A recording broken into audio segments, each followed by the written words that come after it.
Hi everyone, Sully here. In this video, I'm bringing you the Water Inner Monk for speed farming Greaters. This is the best build in the entire game for speed farming low GS, hands down. Nothing comes close to this build, guys. The Inner Monk's ability to just charge through the entire map, dashing around, killing everything in its sight is unparalleled to any other build in the entire game. And especially here in Season 26, where you're going to be farming for the Petrified Screams from Greaters, this build will be amazing for it and will be the best in the entire game for it. So I highly recommend, if you're going to play Season 26 and you're going to be playing the Monk, definitely make this build, as this build can destroy GR 90s or 100s in under a minute. That is nowhere near what any other build can do. The God GH is fairly close to be able to do it, but this build is just unparalleled to anything else, guys. So you need to make this.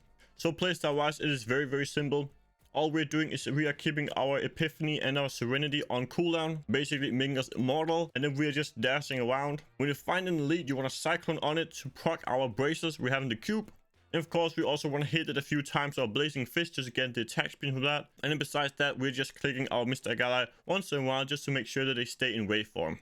But after the new changes they made to it, it is a lot easier to keep them in waveform. So this build absolutely destroys now, guys. And by the way, I of course have a lot of Paragon and good gear. So therefore, I've of course made sure to play this Rift here without any Paragon allocated in Dexterity. This will about 12k or so main stat.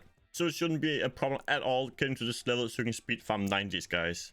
And you want to do this to get your Petrified Screams here for Season 26. And of course, everything else that you find in Greaters. Now let's go over the gear and see how everything works, shall we? So of course, we're using the 6 piece of the inner here.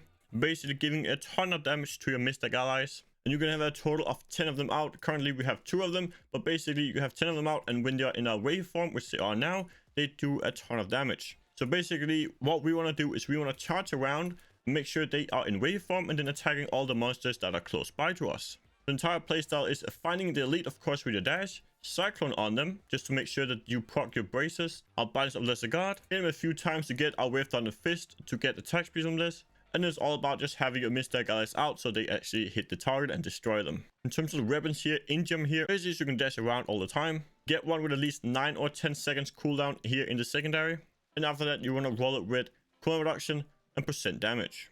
All the weapon is echoing fury here. Slaying enemies engulfs the wielder into a frenzy, giving you 25% attack speed and 25% movement speed. And you just want to roll it with percent damage, attack speed, and cooldown reduction. For the wings, using focus and restraint. And here you of course want ideally crit damage, crit chance, and then you could go either for something like dexterity here, but the ideal stat is flat damage, or even cooldown reduction. On the gloves, you want dexterity, attack speed, crit damage, and crit chance.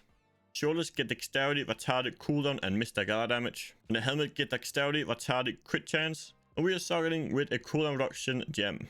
On chest piece, get dexterity, vitality, and Mystic Ally damage. On the belt, get dexterity, vitality, all resistance, and armor. And the same thing for the pants, just without the armor. And then the boots, using Kudos boots here, make sure you get a high secondary. I would say 190, even 195 or above. And then after that, get dexterity, vitality, and all resistance armor. For the amulet, Squirt's amulet, get cold damage, crit chance, and crit damage. For the bracers, all killed bracers, get cold damage, crit chance, and dexterity. Now, one thing you want to try and get on as many pieces is pickup radius. Basically, the more of these items here with pickup radius, the better this will become. You can get a crazy amount where basically you can kill the monster and just stand in the middle and you pick up all the globes. If you get to that point, that is a big win. So if you have 2 items that you need to choose between, but one of them pickup radius, but the other one you maybe lose 1% damage, then always go with the pickup radius, as that will increase the overall speed of the build. For legendary gems, Growth of Swiftness for attack speed, dodge chance, and cooldown action. Bane of the Trap, and then also Enforce it for massive damage increase to our pets. In the cube, Messerschmitt's Reaver to reduce the cooldown even further, allowing us to dash around even more.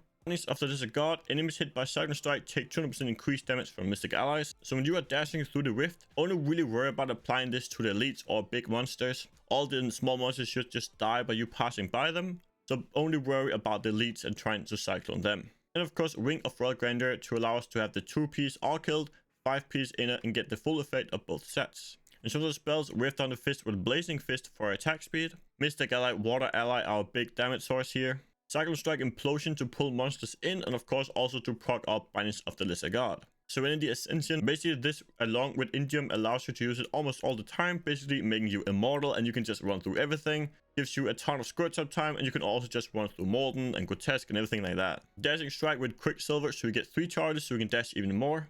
And then Epiphany Desert Route for toughness. In terms of passive, Beacon of Leader here for more cooldown reduction. Within this assault to deal 20% more damage to enemies that are blind, frozen, or stunned, and since our water allies are always freezing them, making them basically not able to cast any spells, this also gives you a ton of damage from it. Unity for massive damage increase, and then Seized Initiative for a massive attack speed increase, basically allowing you to get attack speed which applies directly into your Mr. Guys, giving them more damage, and the attack speed also allows you to dash even quicker, meaning you can clear the rift faster.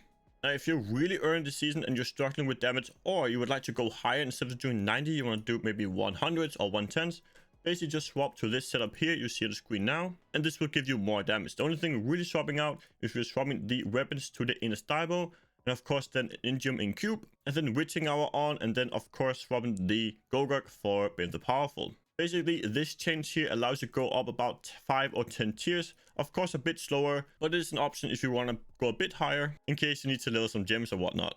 Now to follow and use the relics to gain access to our skills. That's because we're using the enforcer, so your pets take 90% less damage, and this applies to your follower. So basically, you're able to do high gratives and your follower will still stay alive. And of course, make sure you have 25,000 main stats, so intelligence for the enchanters here. So for instance, crafting intelligence gear on a class that use intelligence, or you can also do what I do and just simply augment some of it. This is really nice as it allows you to get 10% damage from amplification, 10% clone reduction from the harmony, of course also a lot of attack speed, and then also of course cheat death. Besides that, of course have a flavor of time to increase the duration of your pylons, and nemesis braces to spawn elite and pylons, and then of course also an oculus ring with 85% in secondary, so you get these rings you can stand in for more damage. Besides that, what I like to do is of course having 2 pieces of sage and 2 pieces of canes, and then a ring of royal grandeur. Now, of course, this won't apply to you if you're doing gratives, but I just like having these all around because I keep forgetting to swap between T16s and gratives whenever I swap my build, as the follower is not a link to your armory.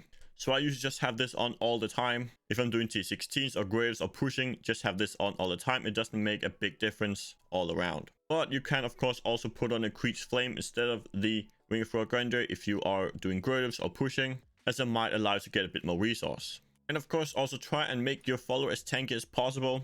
Give it a good amount of vitality, dexterity, armor, and all that. Give it a weapon gem so it's get life per hit. Because if your follower dies and you click a pylon without your flavor of time or nemesis up, that is bad news. Also, make sure to check out my season 26 playlist here, as it will contain the best builds for season 26 for farming, pushing, Equine Nightmare. Basically, anything that you might find interesting or useful will be linked in that playlist there. So see you there. Peace out, everyone.